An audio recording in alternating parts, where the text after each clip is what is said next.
ان کے پاس جائیں، ان سے پہلے تحقیق کریں کہ ہم نے بھئی یہ خبر سنی ہے، کیا یہ صحیح ہے؟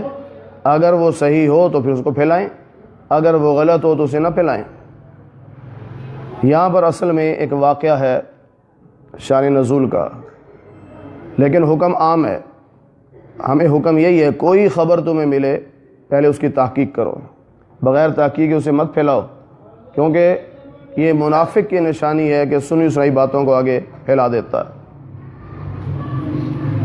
حضرت عمر رضی اللہ تعالی عنہ اپنے گھر میں تشریف فرما تھے کہ ایک صاحب نے آ کے دروازہ کھٹکھٹایا، آپ باہر نکلے تو انہوں نے کہا کہ جی آپ کو معلوم ہے کہ اللہ کے نبی نے اپنی بیویوں کو طلاق دے دی؟ حضرت عمر گھبرا گئے، یہ کیا ہو گیا؟ ظاہر ہے آپ کی بیٹی بھی اللہ کے نبی کی بیوی تھی، تو سسر کو تکلیف ہوتی ہے کہ میری بیٹی کو کوئی طلاق ہو جائے۔ آپ پریشان ہوئے، فوراً آپ مسجد نبوی آ گئے، آگے دیکھا کچھ لوگ وہاں بیٹھے ہیں، وہ بھی یہی باتیں کر رہے ہیں کہ اللہ کے نبی نے بیویوں کو طلاق دے دی۔ آپ اور پریشان ہو گئے۔ پھر آپ مسجد نبوی کے اوپر والی منزل میں جہاں ایک کمرہ تھا اور اللہ کے نبی وہاں تشریف فرما تھے، وہاں پہنچے، اجازت چاہیے، اجازت مل گئی تو اندر گئے۔ اندر جا کے آپ نے اللہ کے نبی صلی اللہ علیہ وسلم سے پوچھا کہ یا رسول اللہ صلی اللہ علیہ وسلم، کیا آپ نے اپنی بیویوں کو طلاق دے دی؟ تو اللہ کے نبی نے فرمایا بالکل بھی نہیں، میں تو کوئی طلاق نہیں دی۔ اس پر اتنی خوشی ہوئی آپ کو کہ حضرت عمر نے زور سے جو نعرہ لگایا وہ تھا اللہ اکبر، نعرہ تکبیر، اللہ اکبر۔ اور صحابہ کا یہی نعرہ ہوتا تھا، اللہ اکبر۔ کوئی عجیب بات ہوتی، خوشی کی بات ہوتی تو وہ یہی کہتے اللہ اکبر۔ یہ تو ہم نے نعرے پتہ نہیں کیا کیا بنا رکھے ہیں۔ پھر حضرت عمر واپس تشریف لائے تو جو مسجد نبوی میں بیٹھے باتیں کر رہے تھے ان کو ڈانٹا کہ تمہیں شرم نہیں آتی، سنی سنائی باتیں آگے کر رہے ہو؟ میں ابھی اللہ کے نبی سے پوچھ کے آیا ہوں تو آپ نے فرمایا میں نے تو کوئی طلاق نہیں دی۔ تو دیکھو اس دور میں بھی ایسے واقعات ہو جاتے تھے کہ کسی نے کوئی بات پھیلا دی، کہہ دی، وہ آگے چلنا شروع ہو گئی، تاکہ کوئی نہیں کرتے۔ ہمارے ہاں بھی یہی کچھ ہوتا ہے۔ تو اس لیے ہمیں سبق یہ دیا جا رہا ہے، جب بھی آپ کو کوئی خبر پہنچے تو آپ اس کی پہلے تحقیق کرو کہ واقعی ایسا ہے یا نہیں ہے۔ تحقیق ضروری ہے، اور تحقیق کس سے کرنی ہے؟ اللہ کے رسول سے پوچھو، صحابہ سے پوچھو۔ اب اگر اللہ کے رسول موجود نہیں، صحابہ موجود نہیں، تو اب کس سے تحقیق کریں گے؟ اولی الامر منہم، جو اولی الامر ہوں گے۔ اولی الامر سے مراد اس دور کے مفتی حضرات ہیں، اور یا اگر کوئی سرکاری معاملہ ہے تو وہ گورنمنٹ کے کسی آدمی سے پوچھیں، متعلقہ محکمے والے سے پوچھیں۔ حکمران بھی اس سے مراد ہیں اور فقہا بھی مراد ہیں۔ تو اگر کوئی مسئلہ آپ نے سنا اور آپ کو سمجھ نہیں آیا کہ نہیں جی یہ تو پتہ نہیں ہے کہ نہیں ہے، تو آپ فوراً اس مسئلے کو پہلے مفتی حضرات سے پوچھیں کہ واقعی یہ مسئلہ اس طرح ہے۔ اگر وہ مسئلہ بتائیں کہ ہاں مسئلہ اس طرح ہے، پھر اس مسئلے کو آگے بیان کریں۔ جہاں بھی آپ کو شک پڑے آپ مفتی حضرات سے پہلے اس کی تسلی کریں، تحقیق کریں۔ اسی طرح بعض سرکاری خبریں لوگ جھوٹی پھیلا دیتے ہیں، گورنمنٹ کی طرف منسوب کر دیتے ہیں کہ جی گورنمنٹ نے یہ کہا، اور تحقیق کرنے سے پتہ چلتا ہے کسی نے بھی کچھ نہیں کہا۔ تو خبر پھیلانے سے پہلے تحقیق کر لینی چاہیے کہ واقعی ایسا ہے یا نہیں۔ اللہ فرماتے ہیں وَلَوْلَا فَضْلُ اللَّهِ عَلَيْكُمْ وَرَحْمَتُهُ، اگر اللہ کا فضل اور اس کی رحمت تم پہ نہ ہوتی تو لَاتَّبَعْتُمُ الشَّيْطَانَ إِلَّا قَلِيلًا، تو تم میں سے اکثر لوگ شیطان کے پیچھے چل پڑتے۔ اللہ کا فضل ہے، اللہ کی رحمت ہے کہ شیطانوں کے پیچھے نہیں چلتے بلکہ بات کی تحقیق کر لیتے ہو، تو یہ اللہ کا فضل ہے اور یہ اللہ کی رحمت ہے۔ غزوہ احد کے بعد ابو سفیان نے اس وقت تک مسلمان نہیں ہوئے تھے، تو جاتے ہوئے کہا تھا کہ دوبارہ ہم اتنے دنوں کے بعد اسی میدان میں آ کے مقابلہ کریں گے۔ وہ ایک طے ہو گیا۔ تو اللہ کے نبی صلی اللہ علیہ وسلم نے اگلے ہی مہینے، یعنی جو تاریخ طے ہوئی تھی، صحابہ سے فرمایا بھئی چلو جہاد کرنا ہے۔ اب صحابہ پریشان کہ سارے زخمی ہیں، غزوہ احد میں زخمی ہو گئے تھے، تو اب کیسے جہاد کریں گے؟ تو اللہ کے نبی صلی اللہ علیہ وسلم کو اللہ نے حکم دیا فقاتل فی سبیل اللہ، کوئی آپ کے ساتھ جائے نہ جائے، آپ اللہ کے راستے میں جہاد کیجئے۔ لا تکلف الا نفسک، آپ اپنے علاوہ کسی اور کو مجبور تو نہیں کر سکتے نا، تو آپ چلیے۔ وحرض المؤمنین، مومنوں کو ترغیب دیجئے، رغبت دلائیے، شوق دلائیے کہ چلو بھئی جہاد پہ چلتے ہیں، اور یہ بھی امید ہے کہ آپ جہاد پہ جب نکلیں گے تو اللہ کافروں کو روک دے گا، یعنی ایسا روب ڈال دے گا کہ وہ جہاد پر نہیں آئیں گے۔ تو نبی پاک صلی اللہ علیہ وسلم خود نکلے، کچھ صحابہ آپ کے ساتھ نکلے، اور اس مقام پہ آپ پہنچے، لیکن کافروں پر روب پڑ گیا تھا اور کافر وہاں مقابلے پر نہیں آ سکے۔ واللہ اشد بأسا، اللہ بہت سخت لڑائی کرنے والی ہے، اللہ کے مقابلے پہ کوئی نہیں آ سکتا، نہ اللہ جیسی پالیسیاں کوئی بنا سکتا ہے، نہ اللہ جیسی کوئی تدبیر کر سکتا ہے، نہ اللہ کے مقابلے پہ کوئی آ سکتا ہے۔ اللہ کو تو ان مخلوقات کی ضرورت نہیں ہے، اللہ کو فوج کی ضرورت نہیں ہے، اللہ تو صرف حکم کرے گا اور سارے تباہ ہو جائیں گے، تو اللہ تو مجبور نہیں ہے۔ اس لیے فرمایا کہ وَأَشَدُّ تَنْكِيلًا، اللہ سخت سزا دینے والا بھی ہے، جو اللہ کے حکم کو نہیں مانتا، اللہ ناراض ہو جائیں تو پھر اللہ سزا بھی دیتے ہیں۔ مَن يَشْفَعْ شَفَاعَةً حَسَنَةً، جس نے کسی نیک کام میں کسی کی سفارش کی، ظاہر ہے سفارشیں چلتی ہیں، وہ چلنی چاہیے۔ بعض لوگ وہ اپروچ نہیں رکھتے وہاں تک جہاں سے کام ہونا ہے، تو وہ کسی دوسرے آدمی کو تلاش کرتے ہیں، وہ کہتا ہے ہاں میں کر سکتا ہوں، میں آپ کی سفارش کر دیتا ہوں۔ تو اللہ فرماتے ہیں کہ اگر اچھے کام میں سفارش کریں گے تو یکن لہ نصیب منہا، اس اچھے کام کے ثواب میں سفارش والا بھی شریک ہوگا، اس کو بھی ثواب ملے گا۔ اور اگر برے کام میں سفارش کریں گے تو یکن لہ کفل منہا، تو وہ جو برے کام کرے گا تو اسے چونکہ سفارش کی تھی، اس لیے ان برے کاموں میں اس کو بھی حصہ ملے گا کہ تو نے سفارش کیوں کی، غلط کام کی۔ تو جائز کام کی سفارش کرنی چاہیے، نیک کام کی سفارش کرنی چاہیے۔ اور نبی پاک صلی اللہ علیہ وسلم کا ارشاد ہے کہ اگر کسی نے کسی کی سفارش کر دی اور وہ کام نہیں ہوا، ہو یا نہ ہو الگ بات ہے، صرف سفارش کر دی، تو قیامت کے دن اللہ تعالیٰ اس سفارش کرنے والے کو پل صراط پر ثابت قدم رکھیں گے۔ عموماً شیطان ہمیں پٹی پڑھاتا ہے نا، جی میں سفارش بھی کروں، تعلقات بھی لڑوں، مجھے کیا ملے گا، مجھے کیا فائدہ؟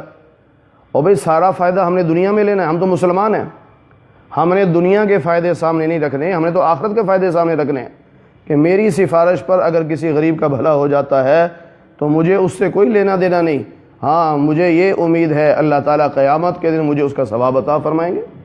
تو نیک کام کی سفارش کرنی چاہیے، جائز کام کی سفارش کرنی چاہیے، ناجائز اور برے کام کی سفارش ہرگز نہیں کرنی چاہیے۔ یہاں پر علماء نے لکھا ہے کہ جو الیکشن ہوتا ہے، اس میں جو ووٹ ڈالا جاتا ہے، یہ ووٹ بھی سفارش ہے۔ ہمارے سامنے جو بندے کھڑے ہیں، ہم جب ووٹ ڈالتے ہیں تو گویا ہم اس کی سفارش کر رہے ہیں کہ یہ بندہ اس اہل ہے کہ اس کو اسمبلی میں بٹھایا جائے، کیونکہ یہ ملک کا بھی خیر خواہ ہے، دین کا بھی خیر خواہ ہے۔ اب اگر ہم اس سفارش کو بیچ دیتے ہیں، پیسے لے کر، مفاد حاصل کر کے ووٹ دے دیتے ہیں برے آدمی کو، غلط آدمی کو، جبکہ ہمارا ضمیر بھی کہہ رہا ہوتا ہے کہ بندہ یہ ٹھیک نہیں، لیکن لالچ میں آ کر یا پیسے لے کر یا کوئی اور مفاد اٹھا کر اس کے حق میں ہم ووٹ ڈال دیتے ہیں، تو گویا ہم نے ناجائز کام میں کسی کی سفارش کی۔ اب وہ اسمبلی میں پہنچنے کے بعد جتنے غلط کام کرے گا اسے ووٹ دینے والوں کو بھی گناہ ملے گا۔ تم نے ایک غلط آدمی کو ووٹ کیوں دیا؟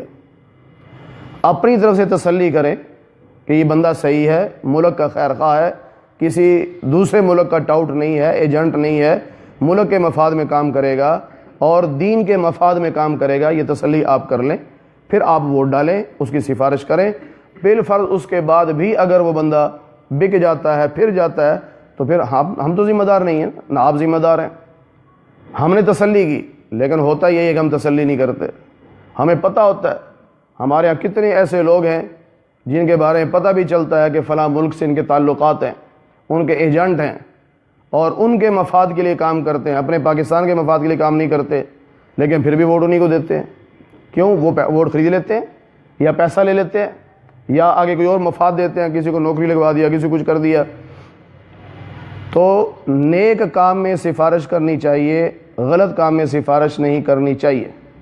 تو علماء نے فرمایا کہ ووٹ بھی سفارش ہے، اور بعض علماء کی رائے یہ ہے کہ ووٹ گواہی ہے، اور جو غلط گواہی دے گا اللہ کے ہاں مجرم ہوگا، جو صحیح گواہی دے گا وہ اللہ کے ہاں ثواب پائے گا.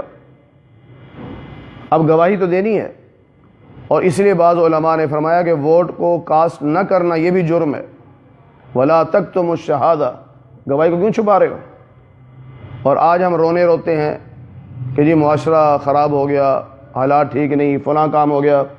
اور بھئی پہلے ہم یہ دیکھیں کہ ہم نے ووٹ کاسٹ کیا. ملک میں اکثریت شریف لوگوں کی ہے جو گھر میں بیٹھے رہتے ہیں، ووٹ کاسٹ نہیں کرتے. نتیجہ کیا نکلتا ہے کہ غلط قسم کے شرارتی لوگ ووٹ دیتے ہیں، اور ان کے ووٹوں پر بندہ کامیاب ہوتا ہے، اور بعد میں یہ شریف لوگ پیٹتے ہیں کہ کوئی اچھا بندہ نہیں آتا. بھئی اچھے بندوں کو اچھے ووٹ دیں گے تو اچھا بندہ آئے گا نا. ہمارے ہاں ریشو کیا ہے ووٹ کاسٹ ہونے کی؟ 35%. عموماً ہمارے ہاں 35 سے 40% ووٹ کاسٹ ہوتا ہے. 60% یا 65% ووٹ کاسٹ نہیں ہوتا. 30-35% لوگوں نے جو ووٹ دیا آپ کو وہ نظر آ رہے ہیں. 65% یا 60% وہ لوگ جو شریف ہیں، گھروں میں بیٹھے ہیں، ووٹ کاسٹ نہیں کر رہے. اکثریت ان کی ہے. اور ان لوگوں کا زیادہ جرم ہے کہ اگر تم میدان میں نکلتے اور ووٹ دیتے تو غلط آدمی آگے نہ آتا. اور چھوڑے جی کیا فائدہ، جی کیا فائدہ، جی یوں کہہ کے ہم ٹال دیتے ہیں. تو شریف لوگوں کو، محب وطن لوگوں کو، دیندار لوگوں کو میدان میں آنا چاہیے اور اپنے ووٹ کو کاسٹ کرنا چاہیے، تاکہ نیک اور ملک کے خیر خواہ لوگ آگے آئیں. جب ہم لوگ چپ ہو کے گھر میں بیٹھ جائیں گے تو پھر ایسے ہی لوگ آئیں گے جو ختم نبوت کے مسئلے کو بھی تبدیل کر دیں گے. پھر ہم کہتے ہیں جی ہم نے. دیکھیے ہمیشہ ہر جگہ زور نہیں چلتا، طاقت نہیں چلتی. یہ کوئی مقابلہ ایسا تو نہیں ہوتا کہ 4 بندے ادھر سے ہیں، 4 جو کشتی کر لو بھائی، جو جیتے گا اس کے حق میں. نہیں، پاکستان کا جو آئین اور قانون ہے وہ اسمبلی میں بنتا ہے. جہاں قانون بنتا ہے وہاں کی طاقت آپ لیتے نہیں، وہاں آپ جاتے نہیں. آپ یقین کیجئے 2 لاکھ بندہ بھی سڑک پہ بیٹھا ہو، اس کی وہ حیثیت نہیں ہے جو ایک MNA کی حیثیت ہے. یہ بندے چیختے رہیں، جو مرضی کرتے رہیں، MNA ایک بندہ بھی اگر اسمبلی میں ووٹ دیتا ہے اس کی طاقت ان 2 لاکھ سے زیادہ ہے. وہ وہاں بیان دے کے، ووٹ دے کے قانون بنوا سکتا ہے. یہ تو ووٹ نہیں دے سکتے، یہ قانون نہیں بنوا سکتے. تو جہاں سے پورے ملک کی باغ ڈور ہلتی ہے وہاں ہم نیک لوگوں کو بھیجتے نہیں، بعد میں ہم گلے شکوے کرتے ہیں. تو محب وطن اور محب دین لوگوں کو اسمبلیوں میں بھیجیں، اور انہیں بھی چاہیے کہ وہ اسمبلیوں میں زیادہ سے زیادہ آئیں، تاکہ جہاں سے قانون بنتا ہے وہاں ایسے لوگ ہوں جو محب وطن ہوں، محب دین ہوں. تو ووٹ یا تو گواہی ہے اور یا سفارش ہے. سفارش نیک کام کی کرنی چاہیے اور گواہی کو چھپانا نہیں چاہیے، گواہی کو ظاہر کرنا چاہیے. اللہ فرماتے ہیں وَكَانَ اللَّهُ عَلَىٰ كُلِّ شَيْءٍ مُقِيتًا. اللہ تعالیٰ ہر چیز پر قوت رکھتا ہے، طاقت رکھتا ہے، اللہ ہر کام کر سکتا ہے. تو نیک کام کی سفارش کرنے والے کو اللہ ثواب دے گا، اور برے کام کی سفارش کرنے والے کو عذاب دے گا. وَإِذَا حُيِّيتُم بِتَحِيَّةٍ. اگر تم کسی کو دعا دو، یعنی سلام، یہاں دعا سے مراد سلام ہے، تحیہ. اگر کسی کو سلام کرو یا سلام کے بدلے میں جواب دو تو فَحَيُّوا بِأَحْسَنَ مِنْهَا أَوْ رُدُّوهَا. جس نے سلام کیا ہے اس سے بہتر جواب دو، اور یا کم از کم اتنا جواب تو دو جتنا وہ سلام کر رہا ہے. اب اس کا مسئلہ کیا ہے؟ سلام کے اندر 3 جملے ہیں. ایک ہے السلام علیکم ورحمۃ اللہ، یہ دوسرا جملہ ہے، وبرکاتہ یہ تیسرا جملہ ہے. مکمل سلام یہاں تک ہے، بس اس سے آگے نہیں ہے. اللہ کے نبی صلی اللہ علیہ وسلم نے باقاعدہ تربیت کی. صحابہ بیٹھے ہوئے ہیں، ایک صحابی آئے، ان کا السلام علیکم، آپ فرمایا وعلیکم السلام ورحمۃ اللہ. یہ ہے اس سے بہتر جواب. انہوں نے ایک جملہ کہا، آپ نے 2 جملے کہہ کے جواب دے دیا. دوسرے صحابی آئے، السلام علیکم ورحمۃ اللہ، 2 جملے کہے، آپ نے جواب میں 3 جملے کہے، وعلیکم السلام ورحمۃ اللہ وبرکاتہ۔ تو یہ تو ہے کہ بِأَحْسَنَ مِنْهَا، جو اس نے سلام کیا اس سے بہتر جواب دو، اور ردوہا، یا اتنا ہی جواب دو۔ اگر کوئی آدمی آپ کو سلام کرتا ہے اور 3 جملے کہہ دیتا ہے، السلام علیکم ورحمۃ اللہ وبرکاتہ، تو آپ اتنا ہی جواب دیں گے، وعلیکم السلام ورحمۃ اللہ وبرکاتہ۔ اگر مکمل کوئی سلام کر لیتا ہے تو آپ کو اس میں اجازت ہے کہ آپ مکمل جواب دے دیں یا وعلیکم السلام کہہ دیں، اس میں کوئی حرج نہیں۔ لیکن اگر کوئی آدمی سلام کر رہا ہے اور 2 جملے کہہ رہا ہے تو آپ جواب میں کم از کم 2 کہو، بہتر ہے کہ 3 جملے کہو۔ یہ کہتا ہے السلام علیکم ورحمۃ اللہ، آپ کہتے ہیں وعلیکم السلام، یہ طریقہ ٹھیک نہیں۔ اس نے ورحمۃ اللہ کہا ہے، آپ بھی ورحمۃ اللہ کہو، اور یا اس سے آگے بڑھ کر وبرکاتہ تک کہو، یہ ہے طریقہ۔ اور اگر کوئی آپ کو سمجھ آ رہی ہے کہ سلام نہیں کر رہا بلکہ شرارت کر رہا ہے، بد دعا دے رہا ہے، کیونکہ سلام سے ملتے جلتے بھی لفظ ہوتے ہیں نا، جیسے ایک یہودی عورت تھی غالباً، اس نے اللہ کے نبی کو کہا السلام علیکم، السلام علیکم، سام کا مطلب ہے موت، آپ پر موت آ جائے۔ تو عائشہ کو بڑا غصہ چڑھا، انہوں نے جواب میں کہا وعلیکم السلام، تجھ پر موت آئے۔ اللہ کے نبی فرمایا اللہ کی بندی تو نے ایسا کیوں کہا؟ کہا جی اس نے بد دعا دی تھی۔ میں تم صرف اتنا کہہ دو وعلیکم، بس جو تم نے مجھے کہا وہ تم پہ، تو باقی پوری بات کرنے کی ضرورت ہی نہیں۔ ایسا اگر موقع آ جاتا ہے تو آپ صرف وعلیکم کہہ دیں، اور یاد رکھیے سلام کرنا سنت ہے، سلام کا جواب دینا واجب ہے۔ اگر کسی نے سلام نہیں کیا تو سنت کا تارک ہے نا، لیکن اگر کسی کو سلام کیا اور وہ جواب نہیں دے رہا تو یہ گناہ گار ہے، فاسق ہے، اس لیے کہ اس نے واجب چھوڑ دیا۔ اچھا، یہاں ایک اور مسئلہ ذہن میں رکھ لیجئے، بعض مرتبہ ایک جماعت بیٹھی ہوتی ہے، ایک بندے نے آگے کہا السلام علیکم، جماعت میں سے ایک بندے نے کہہ دیا وعلیکم السلام، جواب سب کی طرف سے ہو گیا۔ اب اس پہ بھی بعض لوگ مسئلے کا پتہ نہیں ہوتا، ناراض ہو جاتے ہیں، وہ جی میں گیا تھا میرے سلام کا جواب نہیں دیا، بھی کس نے نہیں دیا؟ اب ہم یہاں اگر 25-30 بندے بیٹھے ہیں، کوئی بندہ دروازے سے آتا ہے کہتا ہے السلام علیکم، اور وہاں آفتاب بھائی نے کہہ دیا وعلیکم السلام، اور وہ ناراض ہو جائے حقانی صاحب نے جواب نہیں دیا جی، اور بھائی پوری جماعت بیٹھی تھی، آپ نے جماعت کو سلام کیا ہے تو ایک آدمی نے جواب دے دیا، سب کی طرف سے ہو گیا، اس مسئلے کو تو سمجھو۔ اور اگر جماعت بڑی ہو، جیسے بڑا کوئی مجمع لگا ہوتا ہے، تو اللہ کے نبی صلی اللہ علیہ وسلم کی عادت یہ تھی، اس گروپ کے شروع میں سلام کرتے، درمیان میں سلام کرتے، آخر میں سلام کرتے، کیونکہ آواز نہیں پہنچ سکتی تھی، تو گزرتے ہوئے آپ شروع میں سلام کرتے، درمیان میں کرتے، آخر میں کرتے، بس ہو گیا۔ یہ نہیں کہ ایک ایک فرد کو جا کے سلام کرنا ہے، اور جو ایک بھی جواب دے دے تو وہ سب کی طرف سے جواب ہو جاتا ہے۔ اس میں ہمارے بعض حضرات خام خواہ نا لوگوں کو پریشان بھی کرتے ہیں، بعض خطیب ایسے بھی ہیں اسٹیج پہ آئیں گے السلام علیکم، اب کسی نے کہا وعلیکم السلام، بھائی آپ کا جواب نہیں آیا، جواب دینا واجب ہے، میرے اکیلے کی آواز آپ سے زیادہ ہے، زور سے جواب دو۔